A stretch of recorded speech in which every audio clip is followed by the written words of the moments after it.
Sisi tunayemwangalia mtu mkubwa hapa ambaye anaonekana nguvu yake ni kubwa, na hasa katika uchumi huu wa kidigitali, ni taasisi inayokusanya na kuchakata taarifa. Lakini kila taasisi ina malengo yake ya kuanzishwa.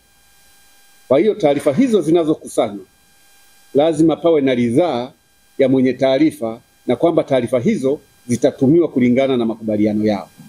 Na kwa maana hiyo basi, naweza nikasema labda tuchukulie sekta ya afya. Taarifa zitakusanywa hospitali kwa ajili ya mtu kuhudumiwa matibabu na kila kitu, lakini zisipelekwe sehemu nyingine ambako mwenye taarifa hizo hakuridhia. Tuchukue sekta nyingine kama sekta ya fedha.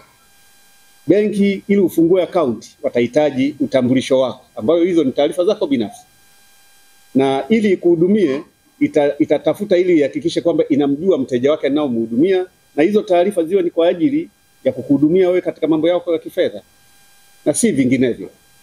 Taarifa zinazochukuliwa kwenye elimu nazo pia ziwe ni taarifa ambazo zinahusiana na mambo yako ya kitaaluma na zisitumike kwingineko kinyume na hiyo. Mfano tunakutana na mambo ya ajabu sana sasa. Unakuta matokeo yametoka, alafu unakutana na ombi au unaleta taarifa, unaambiwa mtoto wako tena kwa jina sahihi amechaguliwa kuingia kwenye chuo hiki kujiunga, lakini hajawahi kuomba. Kwa hiyo sio ridhaa, hiyo ni kosa kisheria. Kwa hiyo tunategemea kwamba taarifa za afya tuzikute ziko afya, na taarifa za kifedha tuzikute ziko fedha, taarifa labda za hoteli na nini tuzikute ziko kwenye mahoteli. Lakini wale ambao wanakusanya hizo taarifa waendelee kuhakikisha kwamba wanazingatia sheria hii, na kwamba wanatakiwa kuhakikisha kwamba zinabakia kuwa faragha na watazitumia kwa ajili ya manufaa na matakwa ya mwenye taarifa hizo na kwa ridhaa yake.